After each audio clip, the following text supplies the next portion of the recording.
Thank you. Excellent. Thank you. I'll sit down for now. Yes, I am. Yeah. We're casual in the breakouts, right? I'm just gonna.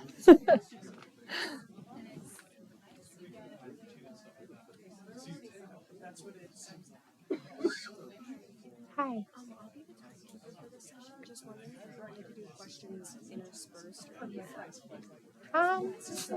Probably more. I'll probably ask like. You knew that I was the kind who needed to be I'll get warned us going about that. for questions, and then I'll go pretty quickly to questions so people can. And if they don't want to ask questions, then I'll just keep going. Okay. Sounds good. Great. And it's about an hour, right? 50 minutes. Okay. Great. Thank you. He's right here.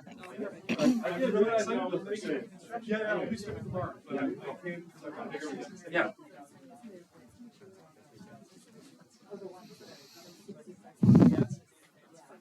Oh, cool. Nice. I didn't know that. Okay, cool. Thank you. Hey, how you doing? Nice to meet you. Yeah. Okay, now that Yeah.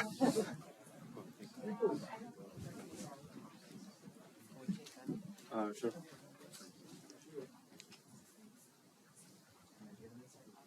I guess so. Yes.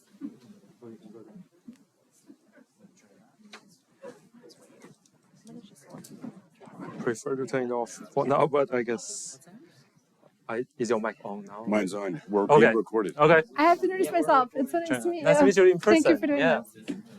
We're going to give people about 5 minutes, so we'll just hang and stare at you awkwardly. There you go. Yeah.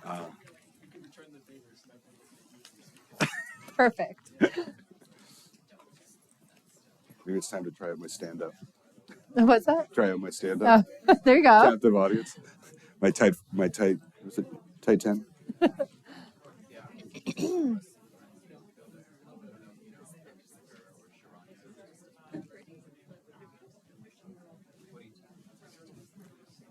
Where are you located? In Washington. And you? Pardon me? Where are you located? I'm in Toronto. Yeah. Although I'm not part of an institution, so I'm just wherever. You're here, right? You teach here? Yeah. I work here, so. Right. So are you part of the computer science department, or you? Yeah. Yeah, You're right. like my main affiliation is in computer science, but I also have an affiliation with Harris School of Public Policy. Oh, okay. Is it cross appointment, or it's like a? Or I guess I'm not sure how detailed you want to get into this, but I guess like my tenure is evaluated as computer science, but I teach at both places. Got it. Right. Understand.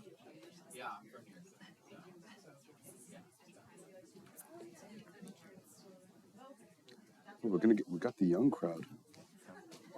It's good.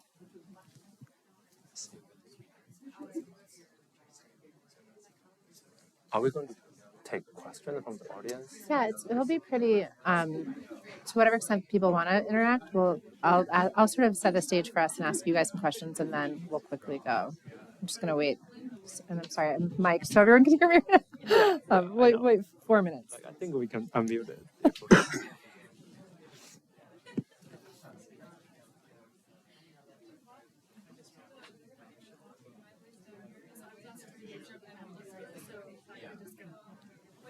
Oh, sure.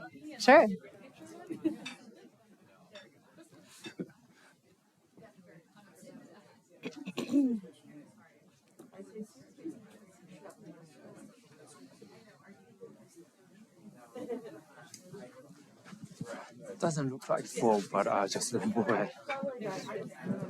Let's see.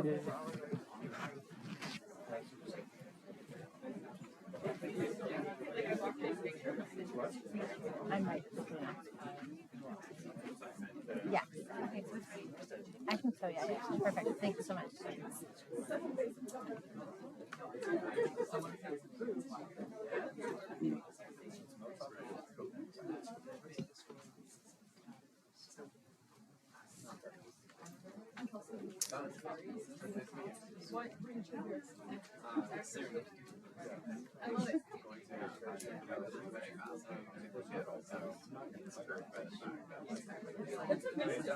Are you heading out tonight? Or? No, Saturday. I'm going to watch a baseball game tomorrow. I haven't seen baseball in 3 years. I'm so excited. Nice. Yeah. I haven't seen baseball forever. But yeah, it's been almost 3 years since I've been to a baseball game. I'm so excited. It's like I feel like a kid again. Is Toronto also in the US, like MLB league? Yeah, they're in the Okay. AL East, so they're in the Boston Red Sox Yankees division. We get crushed a lot. We get beaten a lot. They're doing well in basketball. I guess I follow basketball. No, that's Oh, yeah, right, Boston. Yeah, Boston has all the winning teams now.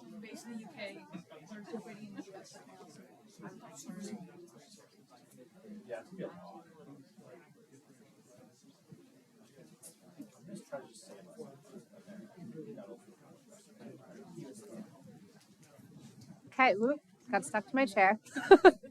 I'm Adrienne LaFrance. I'm the Atlantic's executive editor. Thank you all so much for being here. And I am very happy to be joined by Chenhao Tan. I'm going to get your title right. An assistant professor of computer science and data science here at the University of Chicago. And Stephen Marche, journalist and sometimes contributor to The Atlantic. So thank you both so much for joining. This is a more informal and hopefully fun session in that I'm going to start out by asking these guys some questions. And then I want to sort of very quickly go to you all to whatever extent you want to participate. If you don't want to, I can ask more questions. So we'll just kind of wing it and see what you all feel like. And so, yeah, I mean, natural language processing is the topic here. And I thought we could start with just some definitions. I'm going to move a tiny bit so I can see you both. No, you're good. You're good. I got just want to be able to see both. So, I mean, Stephen, maybe I'll start with you. As a journalist, you have to synthesize for people. And I should mention, I don't have a great sense of like who you all are, obviously, but also the level of fluency with this topic in the crowd. And so I'm imagining that some of you are, quite knowledgeable about it, and others of you maybe are newer to it. So we'll start with that assumption of mine. And maybe you could start, Stephen, by just sort of saying, when we talk about natural language processing, what are we talking about? Right. I mean, maybe I should ask, can we just get a show of hands? How many people have used in natural language processing? Oh, okay. Quite a few. Fantastic. So you guys should be leading this panel. So actually. have you done stochastic writing implements, or can I get show of hands on that, or no? Oh, yeah. No. Yeah. I guess it does. Yeah. I would say that the natural language processing, the problem is that it's, with discussing it generally, is that it's both incredibly nascent, like it's very new, and it's also accelerating at an incredibly rapid rate. Basically the kind of natural language processing that I think is interesting and which is also a bit terrifying is the natural language processing using Transformer, which is a piece of an algorithm developed by Google and which is used in all the most sophisticated translation software, and is also used for stochastic writing implements, which is where you get things like, really computer programs that can write really effectively, you can give them a small sample of, say, a text by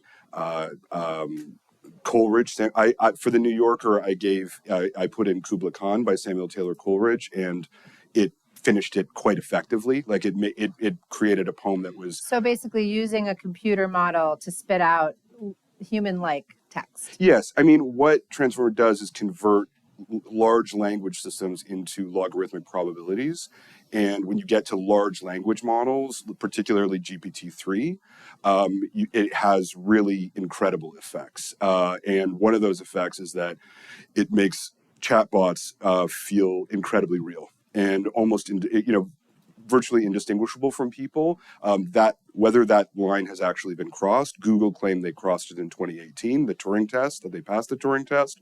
There is some debate around that, but certainly the chatbots that I've used with it are very, very convincing replicas of people. You have uses of this software like Project December, which scrapes people's data and scrapes people's language and then converts dead people into programs that you can access, and people talk to their dead girlfriends. There's an amazing piece in the San Francisco Chronicle about a guy who lost his girlfriend and ended up having a 8-month-long relationship with her through a computer through Project December. And at the same time, as that's all very fascinating and very scary, it's accelerating so rapidly. Like Google released 2 days ago, PaLM, which is Pathways Language Model, which it claims has 540 billion parameters as opposed to 175 billion parameters that GPT-3 has.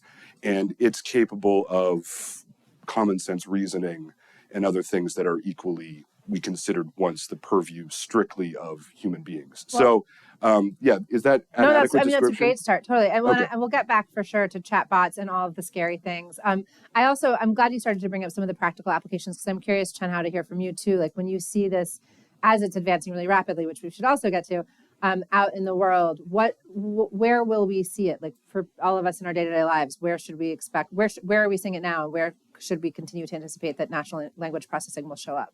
Yeah, I guess like just adding on top of what Stephen said, I think like natural language processing is an area that has been around for a while. It not only includes generation, but it also includes understanding. And from day to day, maybe you're already interacting with Siri or Alexa, and all that includes some kind of natural language processing models behind it.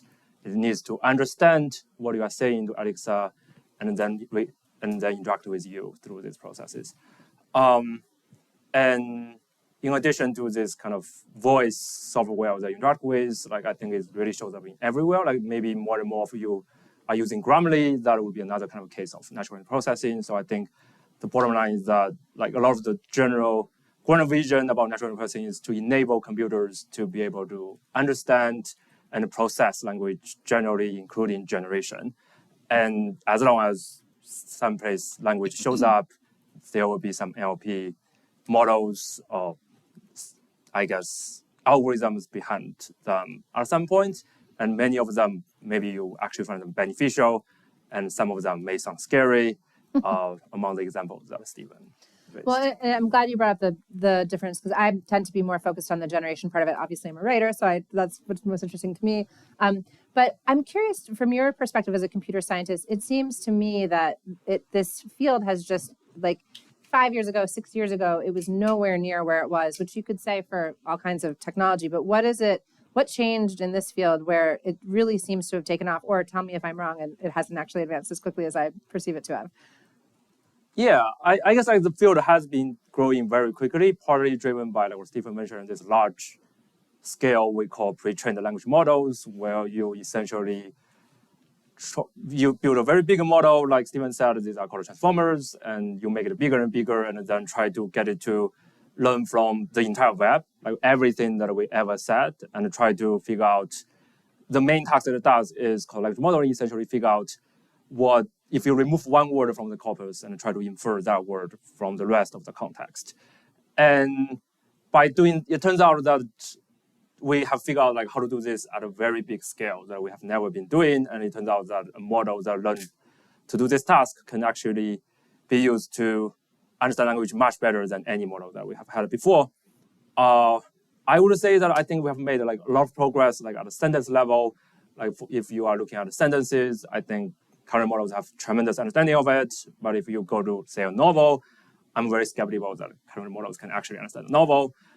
Maybe that will happen in the future, but it's unclear that will happen. And also, like I think a lot of times this understanding means what we typically think of like basic understanding the meaning of a sentence.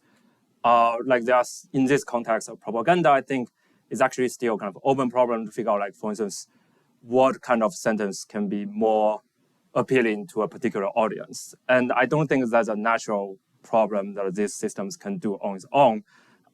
It's possible that, I guess, adversaries can have ill intention and try to improve them and target them for those particular applications, but that's not the typical scope. And partly because like even humans may not know what language is most appealing to a particular audience. And I think with that, like if you define natural language processing very broadly, like maybe you have read news articles about like data-driven techniques are used behind a lot of campaigns now. And I do think like techniques there are also advancing at the same time. And this whole suite of techniques can have unprecedented impact on our democracy, on our society. But I do think like it's still a very big open problem for people in the research community, and even people, like including the adversaries who are trying to use this for the sake of propaganda, say. Well, and I definitely want to go back to this question of like what people find appealing, because I know you've focused a lot in your work on persuasion. So we'll talk more about that. But maybe before that, Stephen, could you sort of paint a picture for us of what we should talk about what's happening now already, but sort of what a future sort of propaganda ecosystem looks like when you think about, you've tracked really closely how this technology has advanced. And if you imagine whether it's 5 years out, 10 years out, like we could go worst case scenario if you want, but what's sort of like the scary propaganda possible future that really is possible? Well, I don't think we know. Yeah. I mean, I think we have to be, it's so easy to scaremonger that we have to be, we have to be really clear about what we should be afraid of, and also we have to recommend, I also think we should think that we're also dealing with something that's incredibly magical and incredibly powerful and that could be liberating as well. I mean, I would say, to me, where we are right now with natural language processing is roughly where film was when people were going to see 45-second clips of trains arriving in stations and seeing like horses run down the street. Like, we have a long way to go with this technology. And I think this is a medium. Like, what we're seeing here is the birth of a medium. Well, and it's still, to your point, it's still at the point where it's like, wow, can you believe a machine can do this? Yeah, and I think the thing that's fascinating is, like, much like film, what I believe, I mean, tell me if you agree, is that there will be a creative revolution with this technology, and then the political revolution will follow. So just as with film, it really took people to understand how to do narrative techniques, how to use cutting, how to use this technology to create stories, and then almost immediately once they do that, Lenin used film, sent trains to show films and make films immediately during the Russian Revolution. D'Annunzio at Fiume, he filmed the first fascist, really the first proto-fascist. He filmed his own entrance into Fiume. That was 1919. So it became used quite early. But right now, we don't really understand what the power of this is going to be. I mean, I happen to know that Warner Brothers has an artificial intelligence Joker that they have around the shop where they, ask the Joker, what are you doing for Thanksgiving? And they have a lot of fun with it, but they'll never be able to release it because it's artificial intelligence. It's unpredictable. I mean, you could give it to a kid and say to the kid might ask the Joker, should I kill myself? Right. And the Joker might say yes. Right. And so they don't. Well, there was that Nazi chat bot that Microsoft made, I think. Wasn't it Microsoft? Yes, and it got evil within. I mean, that was you remember that? They put it on Twitter. What this is if people, they put it on the sewer of the sewer. It was supposed to be friendly. I'm trying to remember the details of it, but it went south very quickly. Yeah, I think it's called Right. Yeah, and so we're really at the very, very beginning of this, of how this can be used to manipulate people. I mean, if you're asking me for projections, I would say, the 1/3 of tweets sent in Brexit were fake. 1/6 of tweets sent in the 2016 election were fake. This is a whole other level of possible fakeness, right? You can create relatively sophisticated artificial people that can fool a lot of people. So that has obvious political uses. And I think the other thing that we don't talk enough about as a power with natural language processing is its analytic capabilities, right? I mean, it is to me, what it might really be useful for is proprietary graphs, right? And network connections. I mean, it turns language into numbers, right? Fundamentally, that's what it does. Well, say more about that. What does that mean in practice? Well, that means that you could potentially create a parameter, these parameters that are working, that natural language extracts from these large language models. You could do that with political speech, and you could create in networks of understanding, political speech the way that LinkedIn does for work, right? It's a huge proprietary graph of every worker that is on LinkedIn. So you could absolutely apply that to political speech on Facebook or any other network with this kind of technology. But, this is really projection. Right. We don't know what would happen if you did that. And it could be that that's just not possible to do. There are, these deep learning models, sometimes they are hitting walls. And they're not really understood why they're hitting walls, like with radiology and so on. So, I mean, those are to me the obvious uses, fake people, and then very deep analysis of political language. Let's go back to persuasion for a minute, and maybe you could talk just a bit about sort of in the work that you've done looking at what persuades people. What have you found? What surprised you? And how does this connect back to the advances we're seeing in NLP? Yeah, I guess I think kind of following. Maybe I just kind of comment on the Microsoft chatbot. Sure, quickly. please. I do think that's actually a really good example that shows maybe somewhat relieving what the technology is at and also how scary it is. It just very quickly, this bot was not intended to be a racist, but quickly became one. Right. That shows the person who developed it or Microsoft was confident enough to release it, but it was actually not entirely in their control. And we don't understand the technology enough, and they are not actually easily tamed even by the developers. Yeah. But at the same time, it's scary in the sense that and some people by trolling it, it will quickly become replicate the trolling behavior and become another racist speaker. I guess going back to the persuasive things, I think that kind of is more connected with the analytical ability. A lot of my work is thinking about what makes some argument more persuasive than others.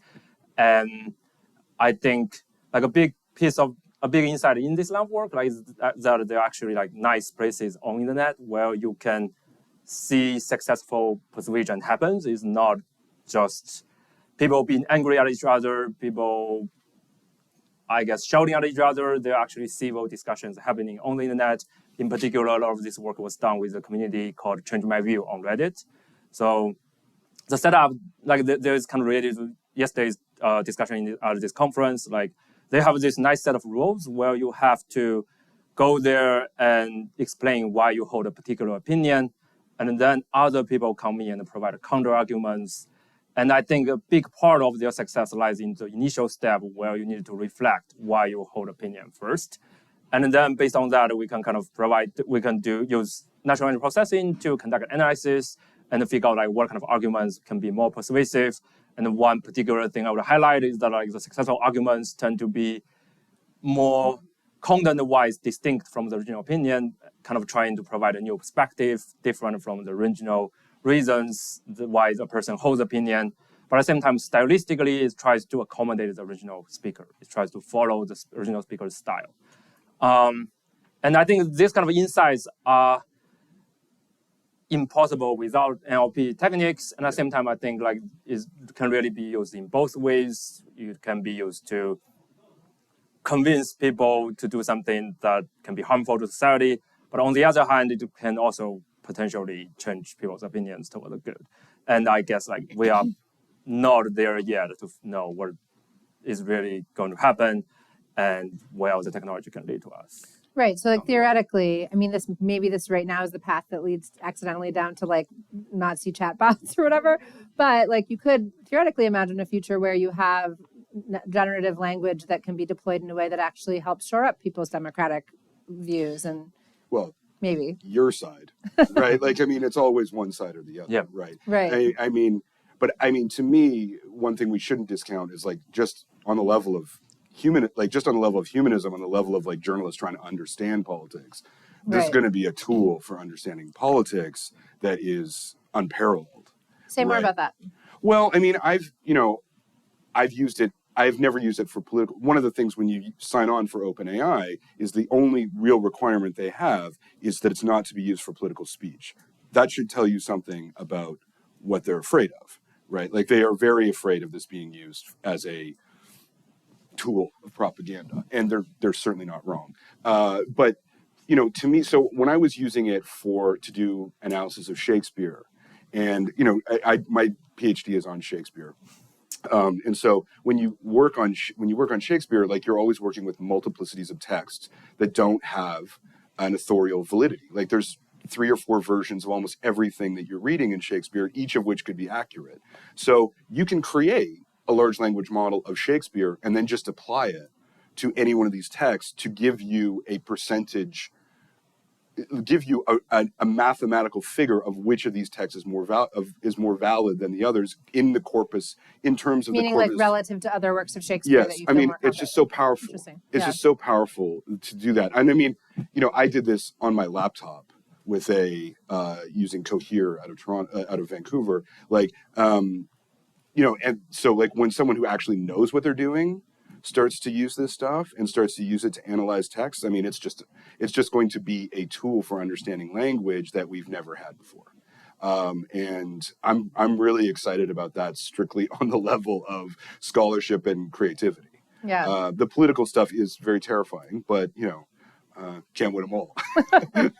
I want to ask, and I'm going to open it up to the group soon in case anyone wants to bring up a certain topic or ask questions. But I want to ask a slightly more existential question first, which I've thought about a lot in various reporting that I've done on AI generally and with natural language processing as well. But I'm curious to hear from both of you on this. Like, as these kinds of technologies advance and can do things that previously were in the domain of just what we thought was, unique to human intelligence, what does it mean to you about what it means to be human? And is that, I'll just leave it there. Like, how does this change our sense of our own humanity? How should it?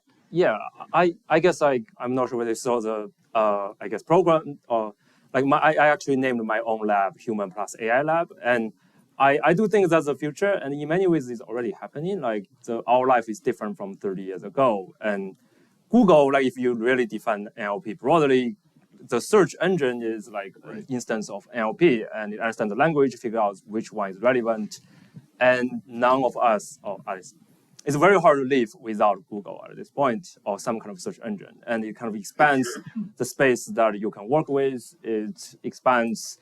It also changes what it usually means by intelligence. Now, maybe like memorizing something is not as valued a skill compared to 20 or 30 years ago. And I think similar things might happen with this new generation of NLP techniques or models or advances.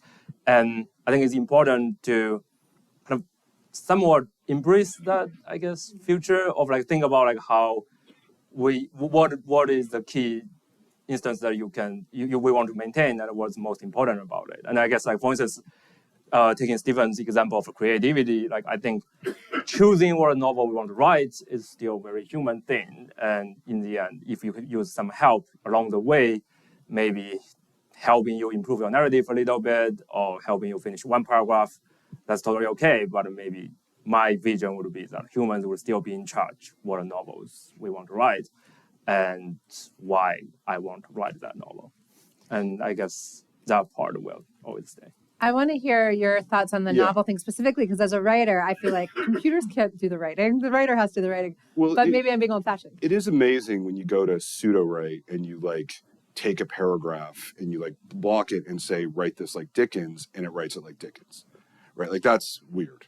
Like for somebody who studies literature, like, I spent a lot of time figuring out how literary style works, and now there's a machine that can do it, right? Like, so obviously that's weird, but on the other hand, you hear these things and but when you use them, it's very different. It's sort of like using a pocket calculator. Like a pocket calculator doesn't end math. Right. Like it's that it in fact it enables whole new realms of math, right? And just as like I think obviously this is going to change a lot about art. Like even when you see Project December, where it's recreating dead people in speech and talking to them and people believe it's their dead girlfriend talking to them, that is incredible. But it must have been amazing in the 19th century to see a photograph and be like, that's a face that doesn't exist anymore. Like it must, in some sense, it's what we're seeing with Project December is no more than that. It's just a record of the system of language that an individual person used, right? Which is an incredible thing, but it's not a soul, right? And it's not a human being. And human agency is involved in all of this. Like when people say a computer wrote an op-ed, that's not correct. A human being used a tool to write an op-ed, right? And so in a sense, it's radical change, but it's radical change that we've been living with for since industrialization, right? It's just moved into the process of language. Now, obviously, learning how to write an essay is the core of our humanistic education at this point. It's not going to be, right? Like that alone like once you use pseudo-write a few times, you're like, oh, you're just going to go click, click, click, and you could write a 1,000-word essay on any given subject, right? And it's not really that, it's not going to be that using that as a model That for. would not be okay at the Atlantic, just for the record. Well, or wouldn't it be? Because you're going to get the piece, right? No, Like, I and it's have original. intellectual problems with that. And it's all original. Oh man, It's not. No one else I'm has not written it for it. before. You're not going to be able to find it anywhere else. I think you'd have to at the very least be transparent to the reader about your methodology. Well, because I did do that in my last article for you. I did say He's kidding. I did. No, I'm not. But I do say in the piece. Okay, I did, yeah. So it's like, but yeah, just so we're good. Like it's we'll all. Talk after yeah. this. But yeah, but it's So yeah, how he talked himself out of a job on stage at the University of Chicago. But like it is. So obviously, it's a new dimension of humanity, and it's a new relationship to language for sure. But on the other hand, like I think the idea that we're talking about a new soul or anything like here, like that's not that to me. There are different schools of thought on this, but to me, this is like a pocket calculator doesn't mean the end of math. Right. Right. It means that arithmetic. There used to be people who were incredibly good at arithmetic. They're not necessary anymore. There used to be people who are incredibly good at spelling. That's now a parlor trick, right? And good at spelling. Well, it's not how you make your living, right? No, I'm kidding. Yeah. So to me, that's a kind of fine distinction, but it's a really key one to make with this stuff. Yeah. What? Oh, please go ahead. Okay, I just want to quick follow up. I really like that conversation, like whether Atlantic accepts reports written by, I guess, say GPT-3. Yeah. But I guess I assume Atlantic would accept reports written with Grammarly's help. And I guess that's true. We have Google Docs suggests that but we also have human copy editors, and So this is the thing with NLP. You're already using it. Yeah. But it's completely esoteric, right? Like it's hidden. It's not like Google. It's not like search, and it's not like social media where everyone has an opinion, right? And when you write a piece about Facebook, it generates all this because everyone uses it. Nobody really has an opinion about this stuff because it's a very small subset of people use it. Well, and I'm sorry, did you finish your thought? Oh, no, I was just going to say, I guess it's happening, as Stephen said, implicitly at different degrees. And I think maybe we are just not at the point that we feel like we need to discuss whether we need to draw a line, at a footnote saying that this article was written on Google Doc with the help of auto suggestion there. And I guess similarly, I don't know, in Gmail, many of you, if you use Gmail, now there's a lot of auto suggestions in email. And but yeah. I guess maybe I would say 50% of my one sentence email are essentially coming from that. Yeah. And that's the best button ever. Okay, thanks. Yeah. I don't add a footnote saying that it's written by that, but at some point I think that will be a discussion we need to have. And I think people may accept that this is partly written by the machine, but as long as I sign off it, maybe it's okay. But I guess where that is for different types of content, it can be different. Yeah. And I think that can be a very useful conversation to have for the public at some point. I'm not sure whether we are there yet, but maybe. Yes, I saw you first. I'm just wondering, it's a bit of a topic shift, but I'm wondering about taking this technology to the future of coordinated inauthentic activity. We've seen how effective that is in both reporting out of war zones and in elections.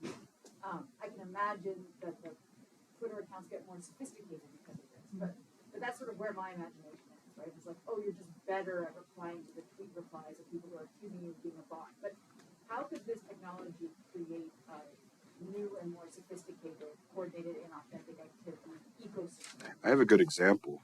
So when President Obama published his book, another book I think it was called The Obama Book, when it was on Amazon, and it was 167 pages, and it went up to, I think, 128 on Amazon. It got pretty high, sales. And they realized that it was computer generated, right? It was stochastically written. It was written by a machine.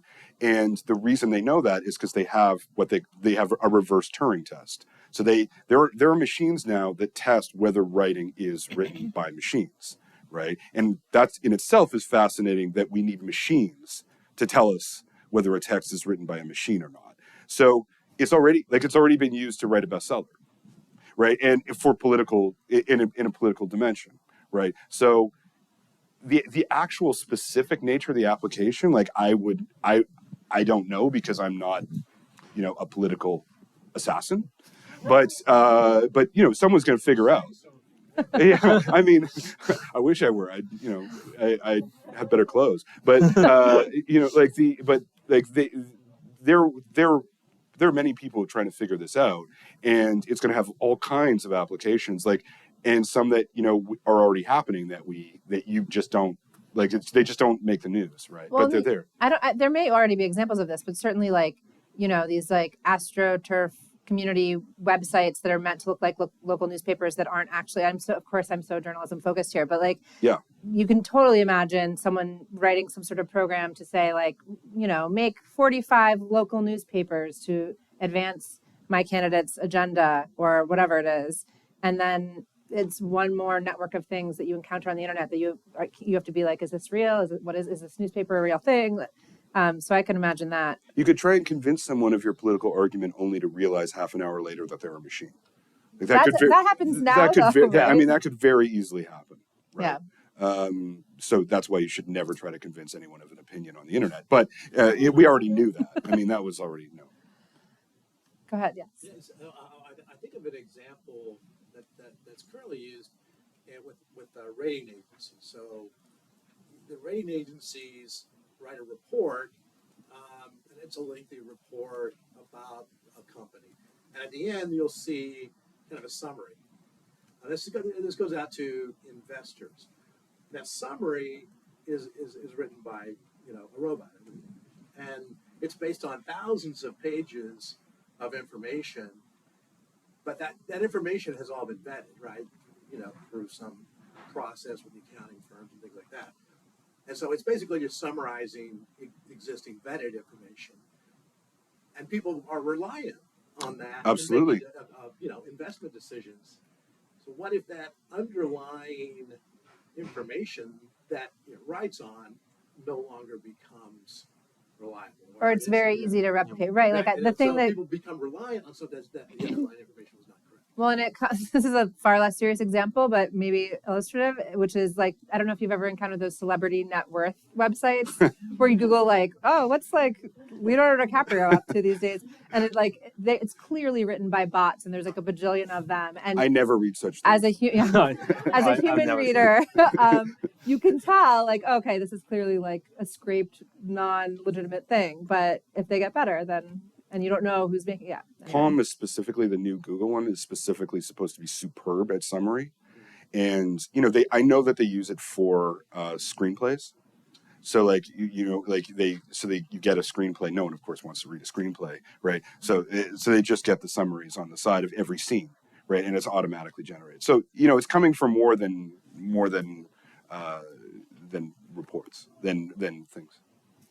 Yeah, go ahead. Away from the future and talk a little bit about right now. My mom is a prolific texter right now, and unfortunately, she's also a decently sarcastic person.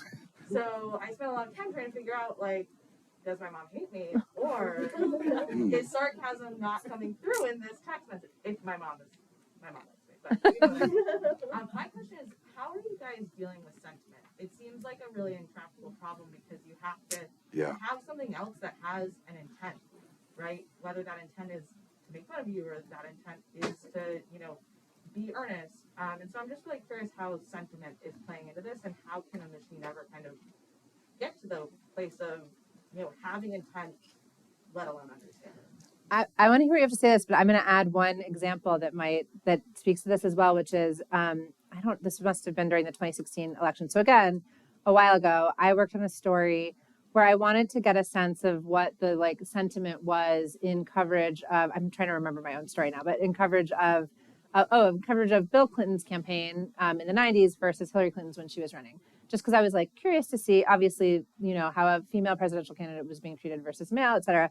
And I worked with some computer scientists at Dartmouth who are wonderful, and they helped me figure out how to do this, and they were great. But I was going over sort of the results and the data, and I have to look back at this article to remember what my findings were. But one of the things I encountered as I was trying to look at, it was basically a sentiment analysis to see positive versus negative words across coverage of these two candidates at these two different times.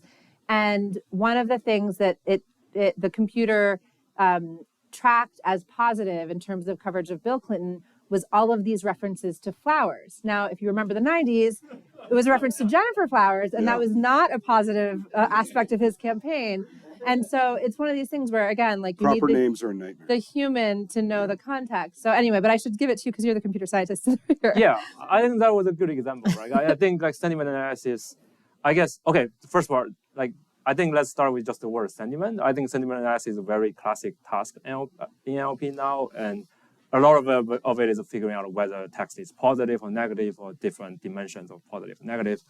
And if you broadly include sarcasm into sentiment, then sarcasm detection is actually a task in NLP.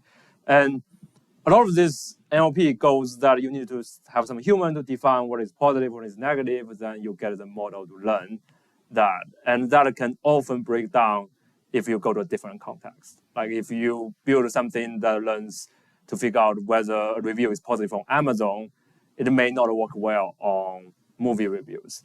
Or I guess like it may not work well for Onion's articles.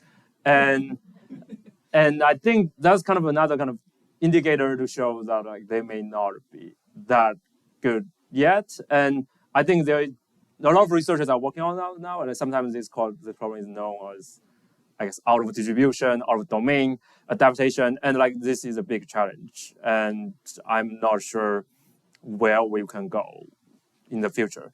But I think the second part of your question, like implicitly when you talk about your mom, I guess like there's also this intention. And I think that's the part where like if you have a machine generating, I think the intention, like at least personally, I think it usually doesn't come from the machine.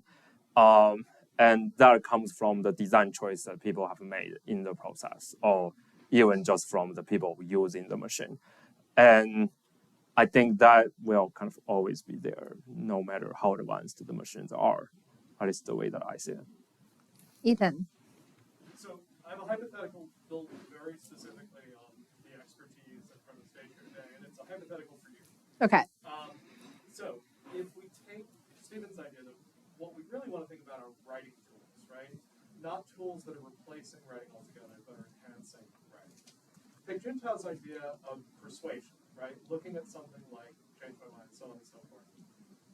I write a machine learning system. It's trained on my writing.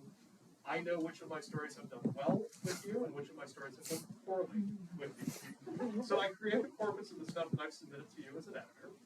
And I use this to check sentence by sentence my next piece for you. Ethan also writes for The Atlantic. Will you accept that piece for me? It's been tuned so that it will be a better piece. But we're... You know me, I'm extremely hit or miss. Sometimes it does well. He's brilliant. So I tune it sentence by sentence, so it's going to be as successful as it could be. Well, what is define success?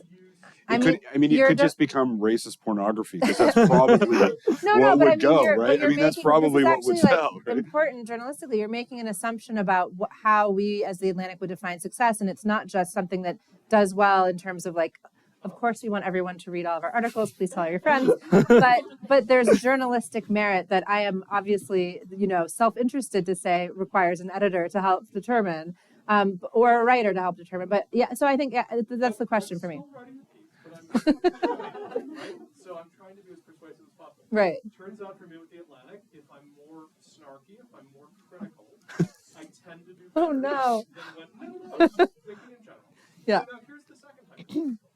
So now I train a system on Jordan Peterson, and I use it in the same way to tune my language so that I can be more persuasive to alienated young conservatives. Is that an ethical thing to do? Is that, because it's possible, and right. It's probably not far distant. The difference is this, not building it as a full replacement for Jordan Peterson, that's a fun parlor trick. But simply writing it sentence by sentence instead of saying, how well optimized is this sentence for this particular audience? That feels like something that we're going to be dealing with. That's really interesting. 5 to 10 years.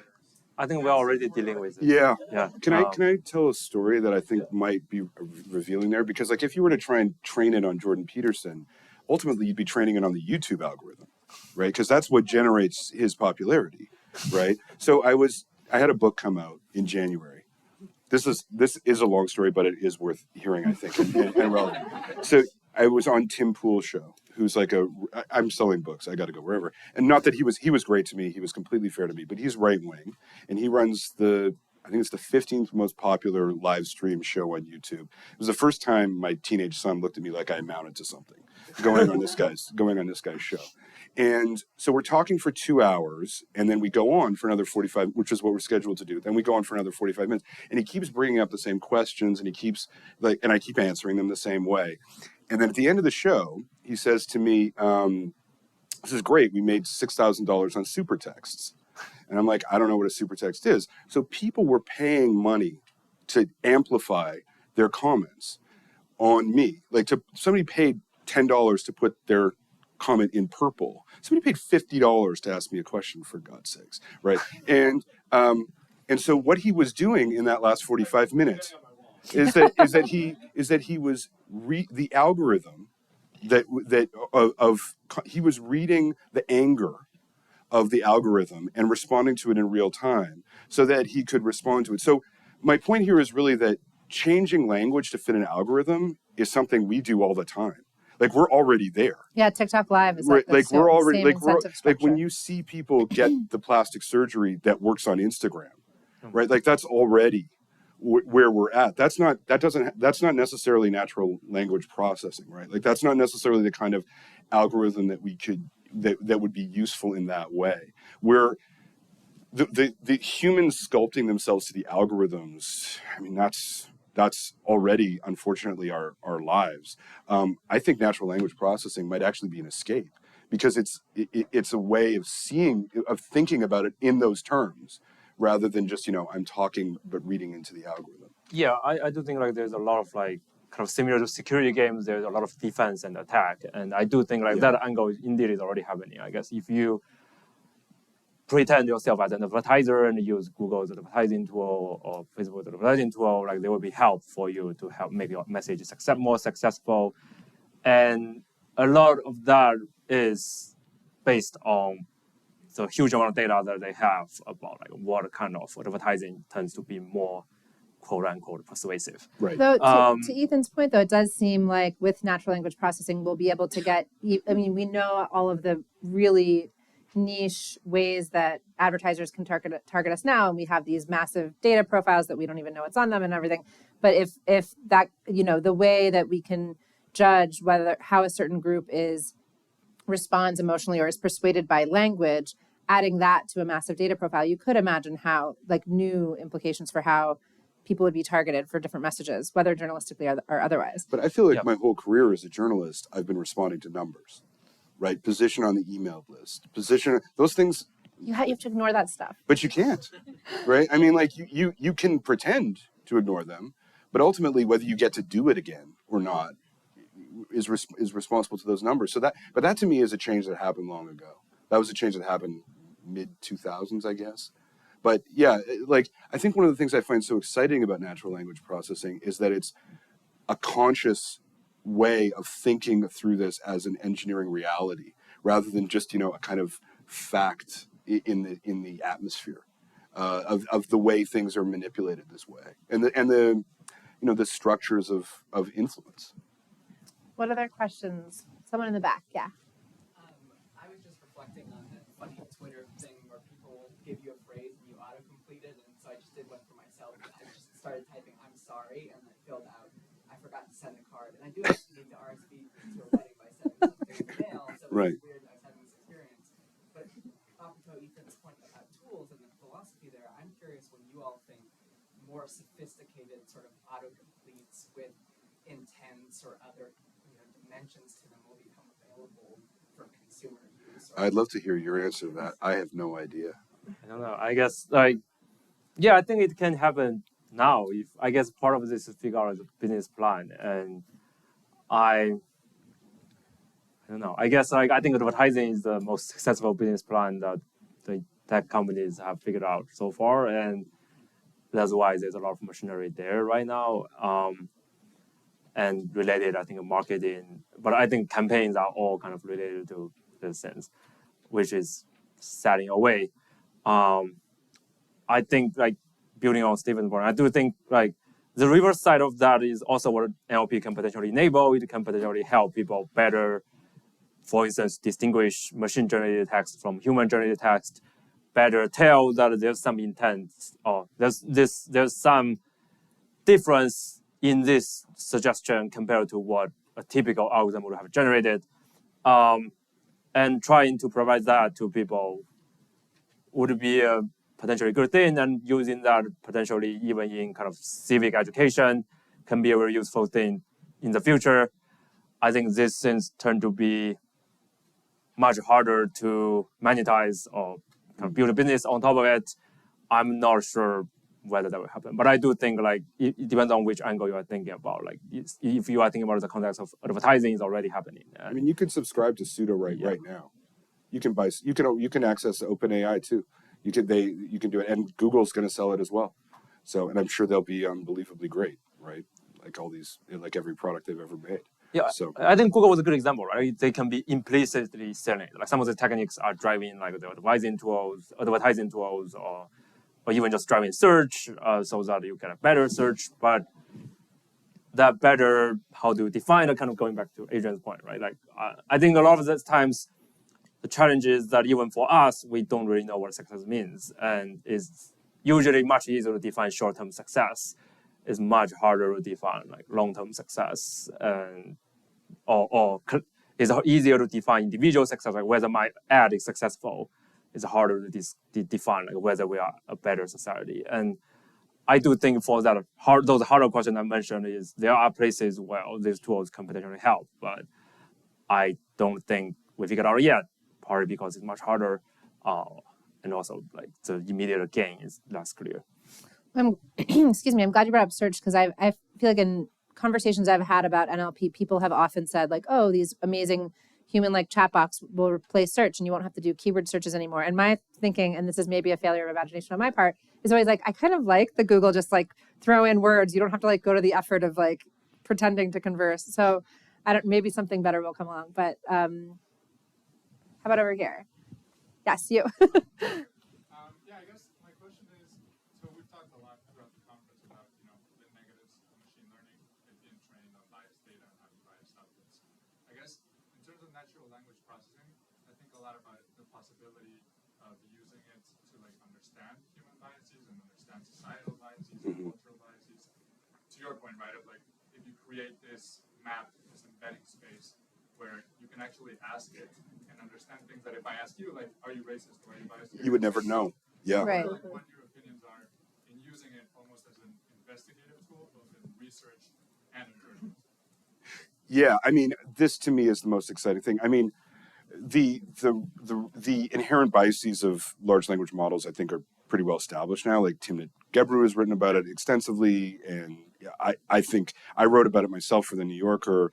One of the things that I think is very clear when you look at this is that language is inherently violent, right? Like language is not, but there's also no language that isn't violent, right? Like language, like one of the things that you learn when you study Old English is that the words for what you eat at the table are French, and the words for what is in the field are in Saxon. So like a cow is a Saxon word, but beef comes from bœuf, it's French. And that's because the French conquered the Saxons, and the Saxons were working in the fields, and the French were eating what they made, right? And language contains all of that violence, all of that, the history of our brutal species, right, is all contained in that. A way to unpack that just seems to me just so incredibly powerful, but just as an analytic tool for anything, like not just the evil, like for beauty too, right? Like it just seems to me like I've never seen anything like it, right? And I'm just so excited. Like I sometimes wake up at 4 a.m. excited by this stuff, right? Like, like when I did the thing about when I was using it to recreate Kafka stories and recreate dead pieces of literature, which it's unbelievably good at. And, you can take broken pieces of literature from Anglo-Saxon and have it fill in the words, and it looks pretty good, right? Like it makes pretty amazing inferences. And then I was thinking about it and I was like, it doesn't get any wrong words. Like if you put in a Wordsworth poem and have it create another stanza of it, it doesn't put in the word airplane. It doesn't put in, it gets the time right. So somewhere in these 175 billion parameters is hermeneutics, right? Is a complete hermeneutics of language, right? It's just, we'll never understand it because it's 175 billion parameters. That's the size of it. Well, and you'd That's never understand miraculous. it from within Wordsworth's mind either. Exactly. You could never, but there's no scholar alive who could tell you the exact currency of vocabulary for Wordsworth. Like who would know what was the exact meaning framework of language in 1814. Like no, there's not even the greatest could do that, right? And that's for a period where you have a wide literature. Never mind the Renaissance, where there's nothing. Like it's just a patchwork that you're working with. Fascinating. I literally woke up at 3 a.m. and I was like, did he get any words wrong? Did this machine get any words wrong? And I was like, it didn't, right? I mean, and just incredibly exciting, I think. Sorry, We have time for one more. I'm going to go with you because you've been raising your hand for a while. Okay. Yeah. From an integrity side, is there a worry that this technology is combined with something like deepfakes? Because I know that we've talked a little bit about that today and how, like, if this does hypothetically happen from maybe a journalism or truth-based aspect, is there having a worry that like natural language processing with this type of technology creates like indistinguishable fake messages that spread violently? I think sure. I mean, one of you should Yeah. answer. Yep. easy, Yeah. easy peasy. Let's do it now. We could do it this afternoon on my laptop. Yep. Let's not, though. Let's not do that. But is there, I mean, maybe speak a little bit more to the, obviously today, you could write some words down and screenshot it and be like, look what Zelensky said today, and have someone with a bajillion Twitter followers tweet it, and it could go back. So like you could mimic that without a machine's help. But what is having a machine's help do or risk doing that we maybe don't see yet? I guess like maybe make it look even more authentic than usual. But I think like again going back to this point, I think telling whether something is authentic is actually not our strength. And Yeah. Right. I think in that case, like I think deep fakes, I think like maybe it's more useful to think about like whether these tools can actually help us decide that this is actually a fake video and these messages may not come from them.